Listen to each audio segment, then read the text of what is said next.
ପିଲାମାନେ ବନ୍ଦେ ମାତରମ୍। ମୁଁ ମୋର ଅଷ୍ଟମ ଶ୍ରେଣୀର ପିଲାମାନଙ୍କୁ ଓଡ଼ିଆ କ୍ଲାସକୁ ସ୍ୱାଗତ କରୁଛି। ପିଲାମାନେ ଆମେ ଆ ପୂର୍ବରୁ 3ଟା କ୍ଲାସ ନେଇଛନ୍ତି ଶିକ୍ଷା ଦୀକ୍ଷା ବିଷୟ। କବି ବୈଷ୍ଣବ ପାଣିଙ୍କର ରାମାୟଣରୁ ରଚିତ ଯେଉଁ ଶିକ୍ଷା ଦୀକ୍ଷା କବିତାଟି ଆମେ ପାଠ କରିଛେ, ତାର ସାରାଂଶ ଜାଣିଛେ, ଆଉ ଅଭ୍ୟାସ କାର୍ଯ୍ୟ ବି କିଛି କରିଛେ। ଆଜି ଆମେ ତାର 4 ନମ୍ବର ପ୍ରଶ୍ନ ସରଳାର୍ଥ ତାକୁ ଦେଖିବା। ମୁଁ ଏବେ ସରଳାର୍ଥଟା ବ୍ଲାକବୋର୍ଡରେ ଲେଖିଛି, ଏବେ ପଢି ଦେଉଛି ଶୁଣ। ଭାଇରେ ଭାଇରେ ନ ପଡ। ସରଳାର୍ଥଟାକୁ ପ୍ରଥମ 2ଟି ଶବ୍ଦ ଲେଖି ତାପରେ ମୁଁ ଲେଖିଛି ସଂସ୍କୃତ ପଦ୍ୟାସଖୀ କବି ବୈଷ୍ଣବ ପାଣିଙ୍କ ସ୍ୱରଚିତ ଶିକ୍ଷା ଦୀକ୍ଷା କବିତାର ଏକ ଅଂଶ। ଏଠାରେ କବି ବୈଷ୍ଣବ ପାଣିଙ୍କ ରାମ ବନବାସ ଗୀତିନାଟ୍ୟରୁ ଉକ୍ତ କବିତାଟି ଉଦ୍ଧୃତ ହୋଇଛି। ଭଗବାନ ଶ୍ରୀରାମଚନ୍ଦ୍ର ପିତା ଦଶରଥଙ୍କ ସତ୍ୟ ରକ୍ଷା କରିବା ପାଇଁ ରାଜ ଐଶ୍ୱର୍ଯ୍ୟକୁ ପରିତ୍ୟାଗ କରି ବନବାସୀ ହେଲେ। ଜନକ ରଙ୍ଗିନୀ ସୀତା ମଧ୍ୟ ରାଜସୁଖ ପରିତ୍ୟାଗ କରି ପତିଙ୍କର ସହଗାମିନୀ ହେଲେ। ଅନୁଜ ଲକ୍ଷ୍ମଣ ନିଜ ପତ୍ନୀକୁ ପରିତ୍ୟାଗ କରି ଜ୍ୟେଷ୍ଠ ଭ୍ରାତାଙ୍କର ସେବା ବିଳାସୀ ହୋଇ ତାଙ୍କର ପଦାନୁସରଣ କଲେ। କବି ଏହି ଦୁର୍ଲଭ ଭାତୃପ୍ରେମକୁ ପ୍ରଶଂସା କରିଛନ୍ତି। ସମଗ୍ର ମାନବ ସମାଜ ରାମାୟଣର ପିତୃଭକ୍ତି, ଭାତୃପ୍ରେମ ଓ ସତ୍ୟନିଷ୍ଠାକୁ ଅନୁସରଣ କରିବା ପାଇଁ ଉପଦେଶ ଦେଇଛନ୍ତି। ଏହି ଶିକ୍ଷା ଦୀକ୍ଷା କବିତାରେ ସମାଜ ପାଇଁ ଗଣକବି ବୈଷ୍ଣବ ପାଣି ଉପଦେଶ ଛଳରେ ଏହି କବିତାରେ ସତ୍ୟନିଷ୍ଠା, ଭାତୃପ୍ରେମ, ପିତୃଭକ୍ତି ଏଇଟାକୁ ଦେଇଛନ୍ତି। ତେଣୁ ଜୀବନର ପ୍ରତି କ୍ଷେତ୍ରରେ ତୁମେ ଯେତେବେଳେ ଆଗକୁ ଆଗକୁ ଯିବ, ଏଇ 3ଟି ଜିନିଷ ଦେଖିବ। ଏବେ ଆମେ ତାପର ସରଳାର୍ଥ ରହିଛି ପୀଡ଼ନା ମନକୁ କେବେ ଜଡ଼ି ମାୟା ମୋହ ଲୋଭେ ସବୁ ସୁଖ ମିଳେ ଚିତ୍ତ କରିଲେ ଦୂର। ସେମିତି ସରଳାର୍ଥ ଲେଖିବ। ଏଠି ଯେମିତି ଲେଖା ହେଇଛି ସେମିତି ତାର ପ୍ରଥମର ଶବ୍ଦ 2ଟା ଲେଖି ତାପରେ ଶେଷ ଶବ୍ଦ ପୀଡ଼ନା ମନକୁ ଡ୍ୟାସ୍ ଡ୍ୟାସ୍ ଦେଇଦେବ ଡଟ୍ ଡଟ୍, ତାପରେ କରିଲେ ଦୃଢ଼ ଲେଖିକିରି ତାପରେ ଲେଖିବ ଉକ୍ତ ପଦ୍ୟାଂଶଟି ଗଣକବି ବୈଷ୍ଣବ ପାଣିଙ୍କ ରଚିତ ଶିକ୍ଷା ଦୀକ୍ଷା କବିତାରୁ ଆସିଅଛି। ଏହି ଉର୍ଦ୍ଧଦାସଟି ରାମାୟଣର ସୀତା ରାମ ବନବାସ ଗୀତିନାଟ୍ୟରୁ ଆସିଛି। ତାପରେ ଲେଖିବା ଆର ଅର୍ଥ, ତମେ ତ ତାର ଅର୍ଥ ବୁଝଛ, ମୁଁ ଆଉ ଲେଖୁନାହିଁ। ଏବେ ଆମେ 5 ନମ୍ବର ଦେଖିବା।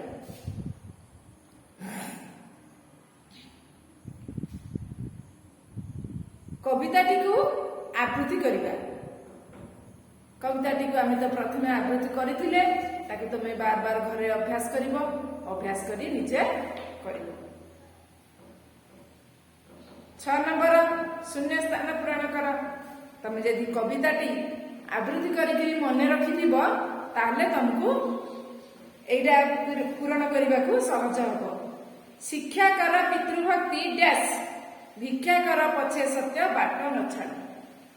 ତାହେଲେ ଏଠି କଣ ହବ ନା ଶିକ୍ଷା କର ପିତୃଭକ୍ତି, ଦୀକ୍ଷା କର ଏହି ନୀତି, ଭିକ୍ଷା କର ପଛେ ସତ୍ୟ ବାଟ ନ ଛାଡ଼। ଖ ରହିଛି ସେଇଭଳି ଦେବତା ହୋଇଲେ ସୁଦ୍ଧା ଡ୍ୟାସ୍ ଯେତେ ସାବଧାନ ଗଲେ ଖସଇ ଗୋଡ଼। କବିତାର ଶେଷ ପଂକ୍ତି ଏଇଟା ଅଛି ଦେବତା ହୋଇଲେ ସୁଦ୍ଧା ନ ଛାଡ଼ଇ ବିଘ୍ନ ବାଧା। ଏଇ ତମେ ଯେତେବେଳେ କବିତାଟି ବୁଝା ହେଇଥିଲା ସେତେବେଳେ ବୁଝିଥିଲ। एई समाज सृष्टि रे जेतेबेले जड़े मनीष शरीर धरी आसे सब बाधा विघ्न को सामना करने को पड़े। भगवान निजे जेतेबेले एई सृष्टि की आसीचंती सब बाधा विघ्न को भी निजे बरी नहीं। भगवान निजे करिकरी से देखई देइचंती, तेणु आमे से पथरे जीवाकू आमे बाछि नेबा, कारण आमे से सत्य निष्ठा पितृभक्त भातृ प्रेम आकु भी बजाय रखिबा, कारण निजे स्वयं भगवान जन्म होकर आमको सेटा देखई दे जाइछे। 7 नंबर, बड़ कोठरे केते गुड़िए शब्द अछि, जो शब्द गुड़िक गुण को बुझाऊ नहीं से गुड़ी को बाछि सान कोठरे लिखि। गुण आमे जानिछे आमर गुण कौन, कौ कौ शब्द आमर गुण, जस भक्त दास भक्ति स्नेह सुख जस पीड़ा शिक्षा दीक्षा, आमर कौ कौ गुड़ाक आमर गुण नुहे।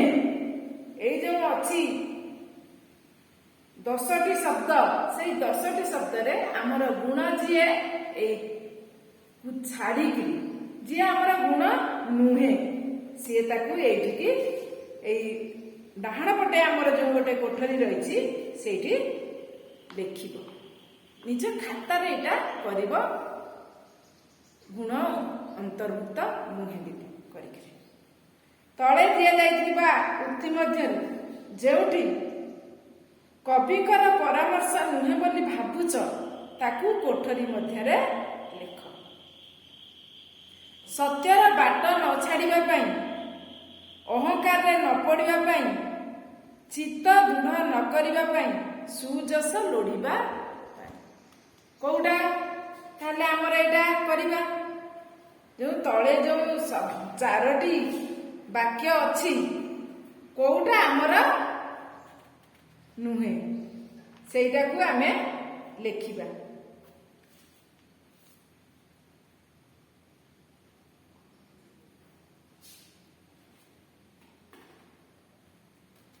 कौटा अहंकार न लोड़िबा, स्नेहर बाड़ ममतार डोर, स्नेहर सूता विघ्न बाधा, भाई भाई पिता पुत्र माया मोह दृढ़ चित्त भक्ति सत्य, ये जो शब्द रही सब शब्द को व्यवहार करी तुम्हें गोटे कविता लिखिब। 10 नंबर, लोभ शब्द रु नाम धातु क्रिया गठन कले हुए लोभेइबा बा लोभेइबा, लोभाइबा और गोटे होची लोभेइबा, दीटा को निम्नरे प्रदत्त शब्द रु नाम धातु क्रिया गठन करी सेमानकु वाक्य रे व्यवहार कर। बाट अछि ताले कोन हबो, मु लेखि दउची।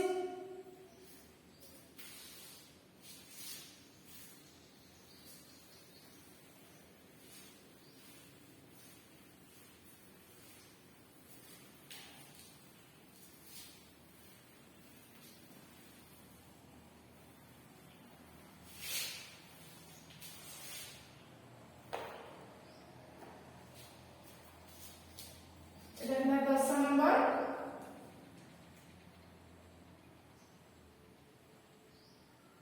शब्द नाम धातु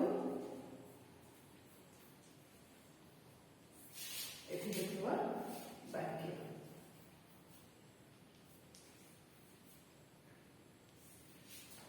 प्रथम शब्द अछि बाट, एठी हबो कोन बाटे।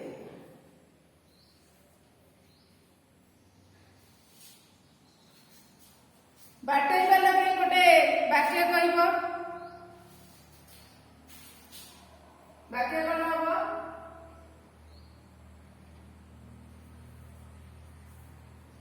भौणी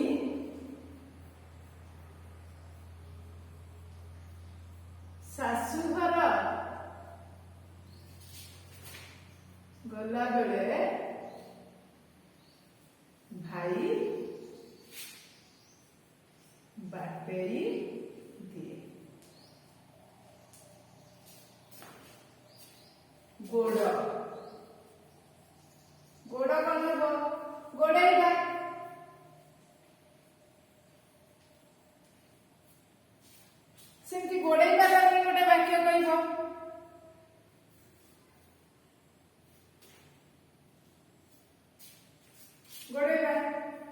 ନେତାମାନଙ୍କ ପଛରେ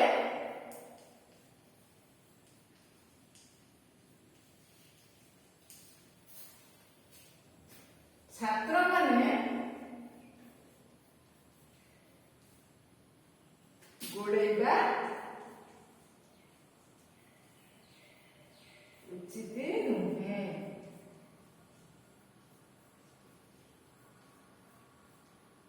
ସେଇଭଳି ମନେଇବା ଆଉ ମୁଁ ଲେଖୁନି, ତମେ ବାକ୍ୟ ଗୁଡାକ ଲେଖିବ। ଆଖେଇବା,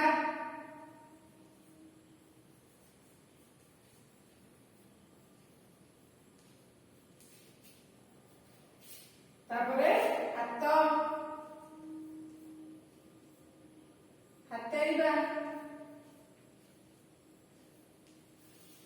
ଆଉ ତମେ ଏଇ ତିନିଟାର ବାକ୍ୟ ନିଜେ ନିଜେ କରିବ। ତାପରେ 11 ନମ୍ବର ଅଛି ଏକା ଭଳି ଶୁଭୁଥିବା ଅଲଗା ଅର୍ଥ ଥିବା କେତେଗୁଡ଼ିଏ ଶବ୍ଦ ତଳେ ଲେଖାଯାଇଛି। ସେମାନଙ୍କ ସ୍ପଷ୍ଟ ଅର୍ଥ ପ୍ରକାଶ କରିବା ନିମନ୍ତେ ସେମାନଙ୍କୁ ବାକ୍ୟରେ ବ୍ୟବହାର କର। ସୁଦ୍ଧା,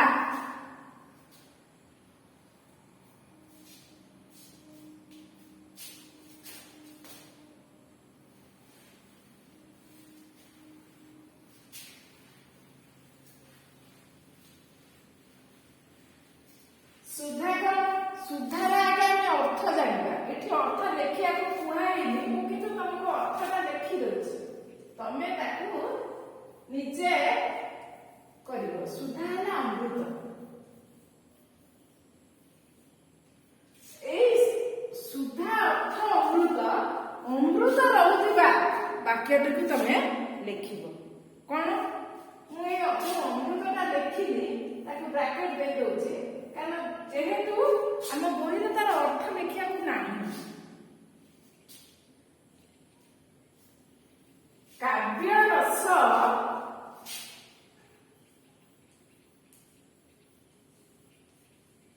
ଆମେ ମୂଳ ଶବ୍ଦ ଲେଖିବା। ସୁଧାପାନ, କାହିଁକି ମୂଳ ଲେଖିବା? ଆମର ଅର୍ଥ ଲେଖିବାକୁ ଭିତରେ ନାହିଁ।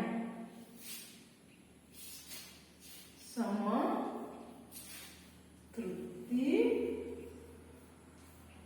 ପୂର୍ଣ୍ଣ ଅଟେ।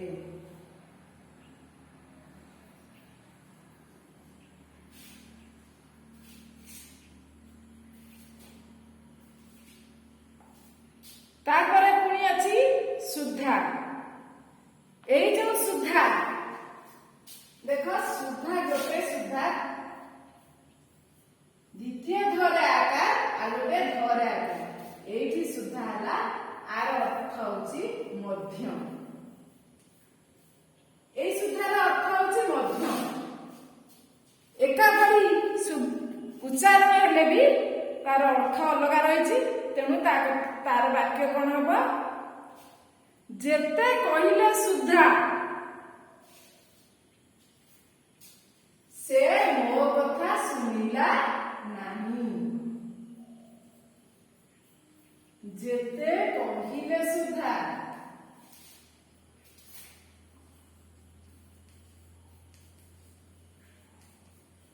ସେ ମୋ କଥା ଶୁଣିଲା ନାହିଁ।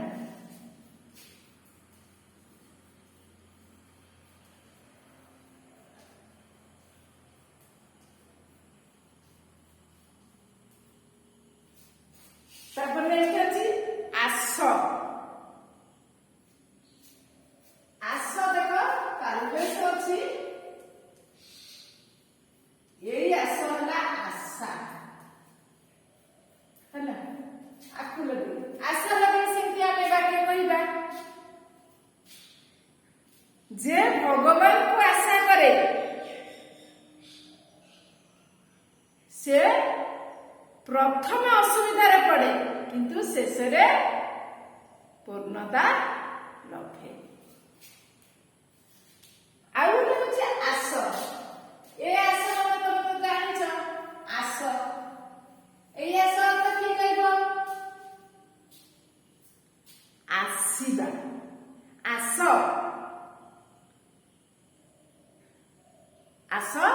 आमे आजी बुली जिबा हबो। तापर नेक्स्ट नीति दीटा नीति अछि। गोटे नीति होछि हर्षैकार न हर्षैकार त दीर्घैकार आ गोटे नीति हर्षैकार तरे गोटे तरे हर्षैकार गोटे तरे दीर्घैकार कोन गोटे हबो नीति नियम आ गोटे नीति हबो कोन प्रतिदिन। ताले प्रतिदिन कि আছে না নীতি নীতি प्रतिदिन।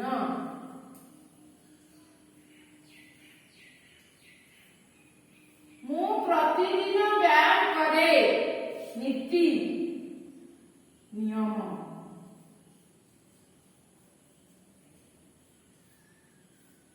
এই নিয়ম কোন নিয়মର বাক্য গোटे কুହ सत्य पथरे चलिबा श्रेष्ठ नियम अटे श्रेष्ठ नीति अटे नियम नुह श्रेष्ठ नीति अटे। तापर कौन रही सरीगला तो तापर 12 नंबर मोह माया बाधा विघ्न भली आउ 4टी जुग्म शब्द लेख। तुम तो जुग्म शब्द बहुत लेखि सारछ हस खुशी खेल कूद बही पत्र रास्ता घाट पिठा पणा गछ लता दांड दुआर टंका पैसा नहीं एड़ा आसबाब पत्र सब गुड़ाक ताले एठी लिखि दउची 12 नंबर टंका पैसा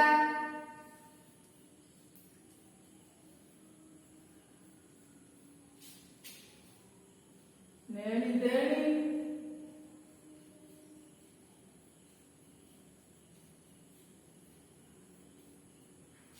हानि लाभ इतना ठीक है गला 4टा तमे एई भली आउ लिखिबो।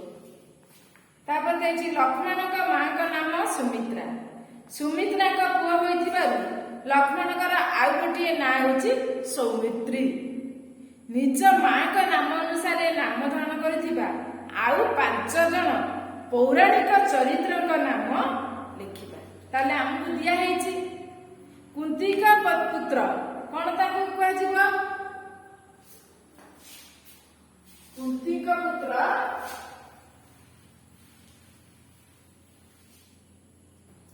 देखो 13 नंबर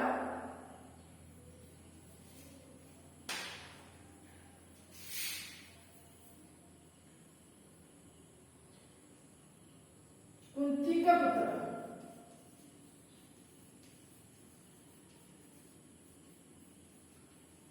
कुंती का पुत्र जे कौन हवे कौंतये कौ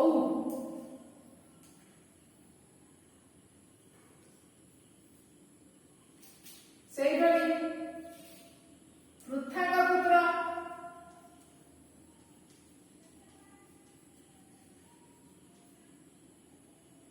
कौथे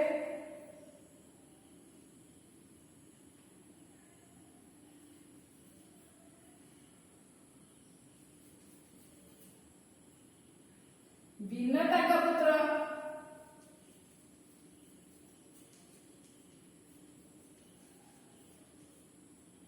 वैनेत्रे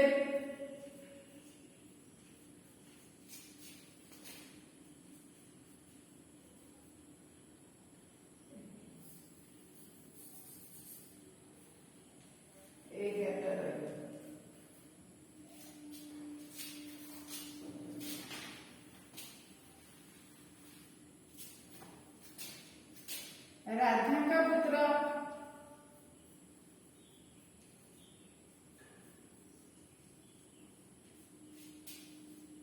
राधे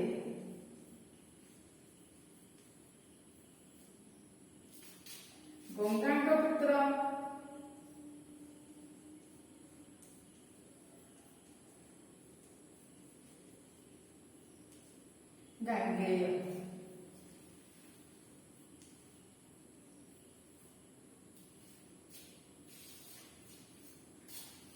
14 ନମ୍ବର ଭିକ୍ଷା କର ପଛେ ସତ୍ୟ ବାଟ ନ ଛାଡ଼। ଏହି ଧାଡ଼ିର ପ୍ରକୃତ ଅର୍ଥକୁ ନିମ୍ନରେ ପ୍ରଦତ୍ତ ଉତ୍ତର ମଧ୍ୟରୁ ବାଛି ଲେଖିବା। ଦେଖ ଆମର 4ଟି ଉତ୍ତର ଦିଆହେଇଛି। ପରେ ଭିକ୍ଷା ମାଗିବା ଆମ ସତ୍ୟକୁ ବାଟ ଛାଡ଼ିଦିଏ।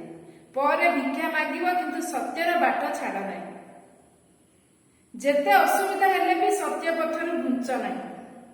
ଭିକ ମାଗି ବଞ୍ଚିବାକୁ ହେଲେ ମଧ୍ୟ ସତ୍ୟ ପଥକୁ ଛାଡ଼ ନାହିଁ। ତାହେଲେ କୋଉ ବାକ୍ୟଟା ହବ? ଆମର ଶେଷ ବାକ୍ୟଟା ହବ ଭିକ ମାଗି ବଞ୍ଚିବାକୁ ହେଲେ ମଧ୍ୟ ସତ୍ୟ ବାଟକୁ ଛାଡ଼ ନାହିଁ। ଏହାର ଉତ୍ତର ହେଉଛି ଶେଷ ବାକ୍ୟ। ତାହେଲେ ଆମର ଅଭ୍ୟାସ କାର୍ଯ୍ୟ ସରିଯାଇଛି। ଆମେ ଆଜି ପାଇଁ ଏତିକି ଏଇ କ୍ଲାସଟା ରଖିବା। ପୁଣି ଆସନ୍ତା ପିରିୟଡ଼କୁ ଆମେ ଗଦ୍ୟ ବିଭାଗର ଗୋଟିଏ ପଢ଼ିବା। ତେଣୁ ଆଜି ପାଇଁ ଆମର କ୍ଲାସ ଏତିକିରେ ରଖିବା।